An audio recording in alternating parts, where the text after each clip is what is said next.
How can other people tap dance to work? What's the secret of that? You find your passion. You find your passion. I was very, very lucky to find it, when I was 7 or 8 years old, and fortunately, my children have found their passion. One son loves farming like nothing else. One son loves music like everything else, and all three of them love philanthropy and what they get to do.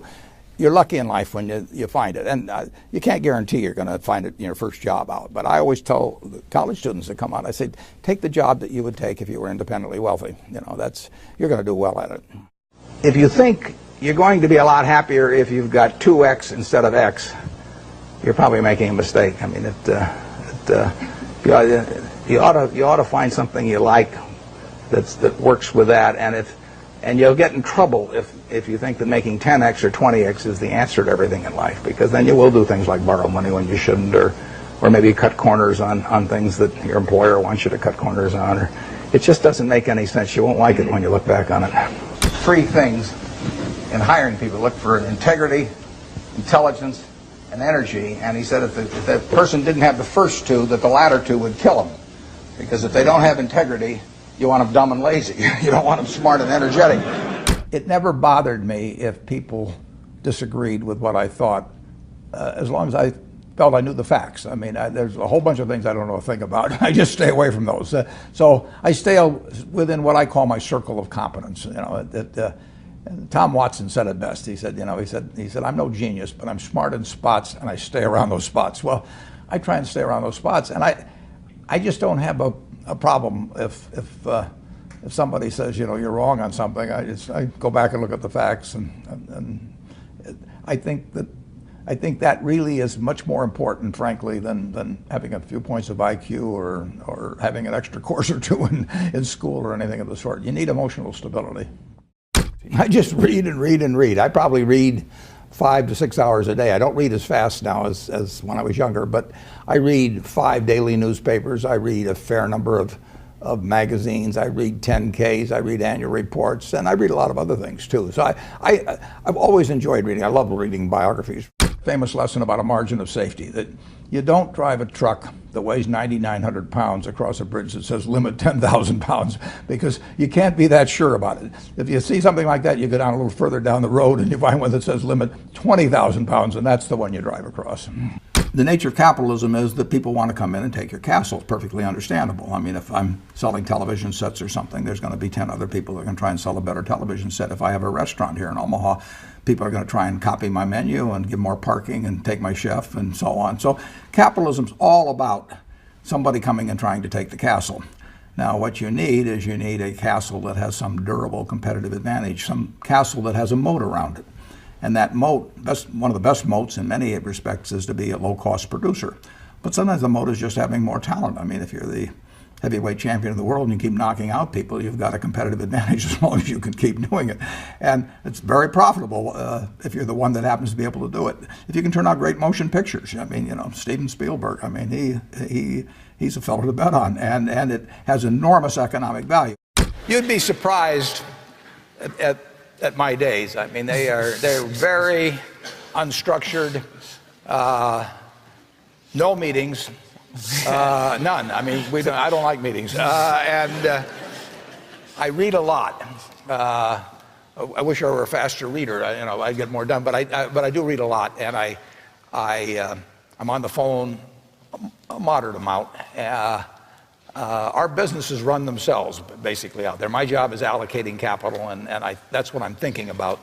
But I don't like to have things all packed hour to hour to hour. And Bill and I are both extraordinarily lucky. I mean, we really get to do what we like to do, the way we want to do it, with people that we choose to be around, and they're terrific. I mean, we've really got everything our way, and we're very fortunate. And in his world, he has a different kind of pace than I have, but we both love it the way we do it. And my guess is that we're each the most productive in that particular mode too, because it fits our personalities and aptitudes.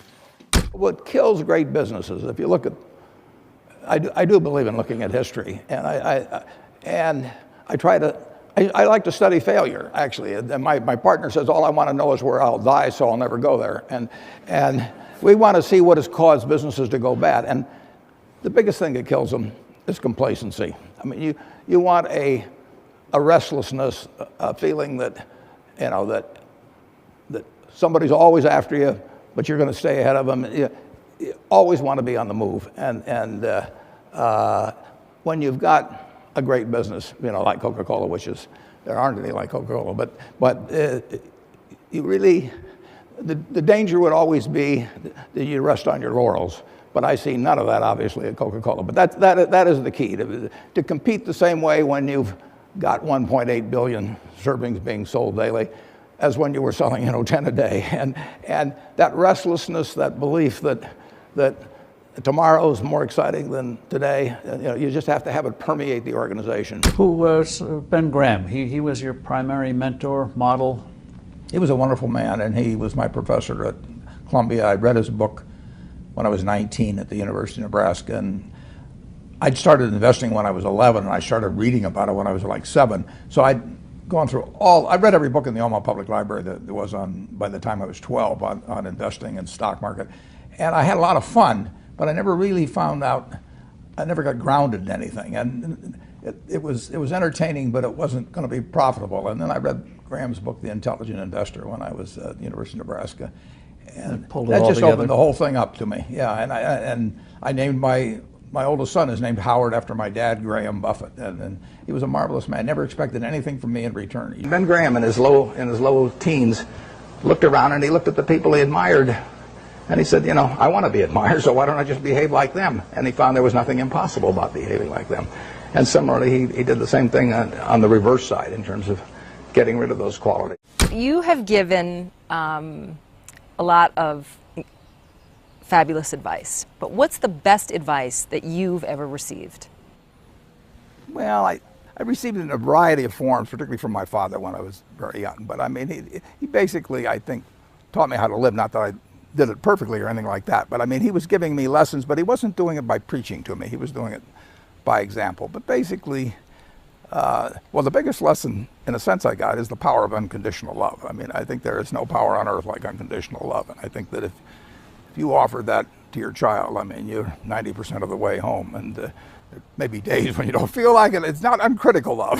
That's a different animal. But to know you always can come back, I mean, that is huge in life. That takes you a long, long way. And I would say that every parent out there that can extend that to their child at a very young age, it's going to make for a better human being. And you felt like you got that kind of unconditional love from your dad? I absolutely did, yeah. That is a powerful thing. It is a powerful